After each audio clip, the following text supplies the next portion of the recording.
But what can be done to stop the killing to really make a difference? WDRB Scott Reynolds here now with Mayor Craig Greenberg to get some answers. Scott?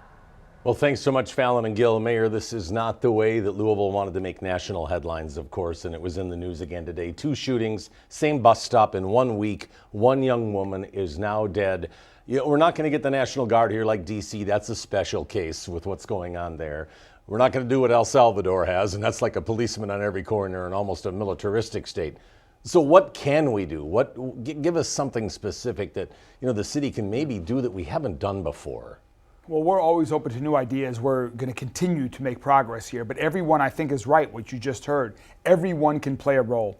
If you were at that bus stop and you saw who the shooter was, tell someone. If you don't want to tell the police and dial 574 LMPD anonymously, tell someone else who will do that. If you know someone who might know someone who has information on this or any other heinous violent crime, tell someone. If you're a parent and you have kids in the home that you think have access to guns, take them away. Lock up your guns. If you're a gun owner, you can store your guns safely in the car or in your home. You can make sure you know where your kids are.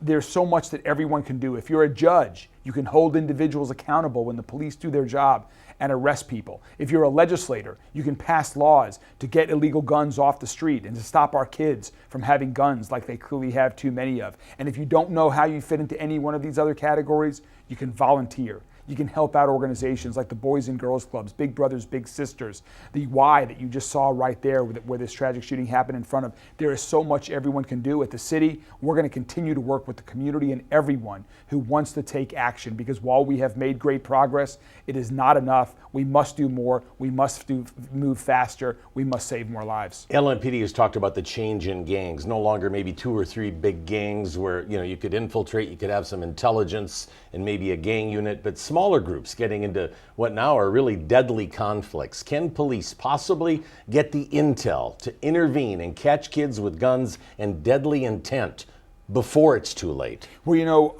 we're trying, and we're going to keep doing more. We've been asking for 2 years the state legislature to pass a wiretapping law to give LMPD the ability to get into, they're communicating electronically these days. And if we had a state wiretapping law, that might help us get more information from these young people that are communicating to prevent crime from happening, as opposed to responding afterwards with the mourning and the grief that our community is exhibiting right now after such a horrific act happened.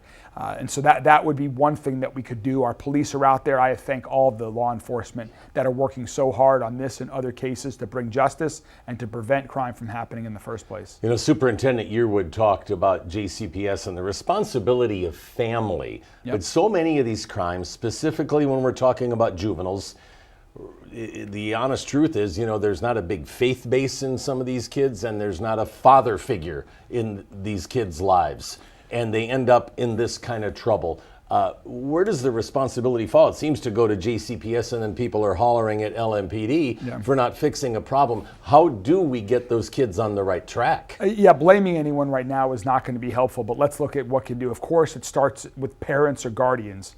But beyond that, I understand that many of these young people are in families where there is not a responsible adult figure that's helping them on a new path in life. That's where the faith-based community, and that's where neighbors can come in. That's where other relatives can come in. That's where organizations like Big Brothers, Big Sisters, the Y, Boys and Girls Club, that's where people can volunteer to mentor youth to help them get on a new path in life. That's why we're investing in community centers in our programs and new parks. And that's why we're making things happen like this week has, with new jobs at Ford and GE and Texas Roadhouse and others, so that everyone has opportunities to thrive in this world.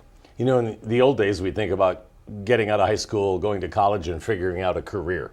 You know, let's face it, a lot of kids aren't going to get great grades. They might not get diplomas, but they can get on a career path. Do we need to get to these kids at a much younger age and show them that they can do something other than make money on the streets maybe and get involved in violence and drugs? Yeah, we do, and that's what we're actually doing right now. We're getting ready to launch a new program called Get Busy, where we're not just targeting high schoolers and young adults, but we're actually going to start targeting middle school students as well. We have to reach these kids early. We've had a great partnership with Dr. Yearwood and JCPS going back years about working working to prevent violence and getting to kids in the school. We're going to be expanding those programs, but also reaching them after schools as well. These after school programs, investing in our community centers, our programming, our parks. We've done that. Look at what we've done, the Algonquin Park Pool. It was a great place for kids to go this summer, so they had something constructive and positive and exciting to do. We're going to keep making these types of investments.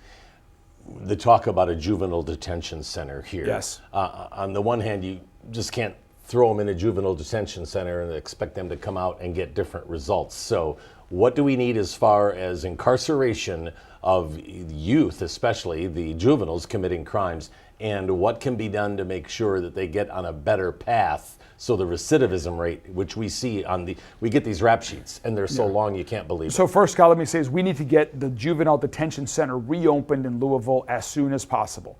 Right now, the city turned that property over to the state. They're going to be the ones managing it. I spoke with the Secretary of the Justice Cabinet today.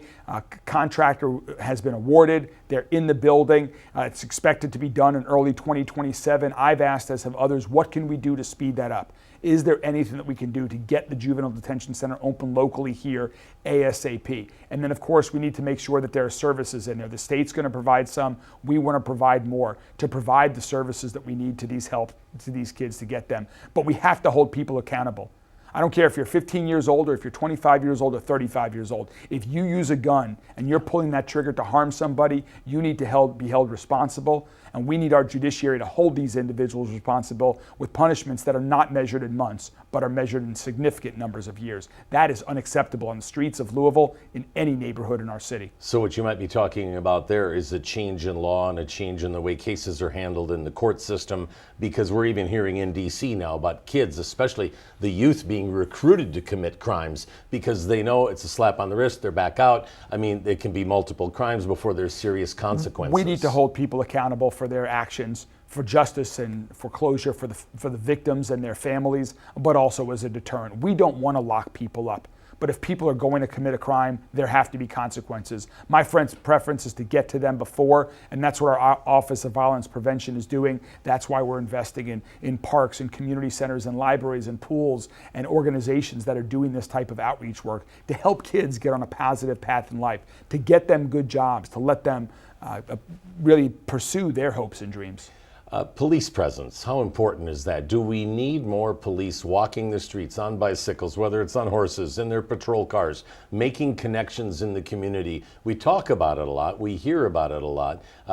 Even yesterday, we heard there were a number of cars around the bus stop, but the officers were in the cars. Maybe that's protocol, but do they need to be out talking more? Yes, but they are doing that, and we've made progress. We now have right now LMPD, a recruiting class that it's the largest it's been in years, but we need even more. If people want to be a part of the solution, this is another way they could help. If they're looking for a fulfilling career, join LMPD, be a part of the solution. You don't need law enforcement background. We want people from all over the community, from all walks of life who want to be a part of LMPD. We would love to have you in our recruiting class, but we have large numbers that are coming in. We need about 200 more police officers to be at a fully authorized staff. They are on the streets patrolling more. You'll continue to see them even more and more as we get more people, but we need more people as officers.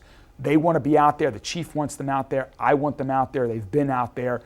We also have 20,000 bus stops in the morning and evening. It's not realistic that they're going to be at every one, but we want them to be on the streets working with the community, neighbors, and they have been, and I thank them for doing that. And maybe you're right, they can't be at every one, but maybe at Chestnut. I'm just thinking, if ever a place needed an officer, would that be the spot with 2 shootings in a week? No, absolutely. And look, here's one of the tragedies of this is we had officers there up until the day before the shooting, and then the first day the officers are not there, this happens. In hindsight, you would have loved them for stay an extra day, an extra 2 days, of course. Hindsight's going to be 20/20, but we'll continue to be out there and be vigilant. JCPS has a police department as well. They work very closely with LMPD. We're going to continue to collaborate and be very aggressive in this area. Let's shift gears now to something on a more positive note, and that is the big announcement from GE yesterday. Ford's talking about a huge investment and going to an EV, probably a small pickup truck, and then Texas Roadhouse. So as far as Louisville getting some momentum, especially after the protests and the pandemic, it doesn't happen overnight. Do you feel it happening now? Absolutely. I know, we're very focused, as we should be, on the tragedy of this bus stop murder that occurred, and that's appropriate. At the same time, it has been a great week for Louisville in other regards, where we're creating new jobs that are part of the solution for public safety.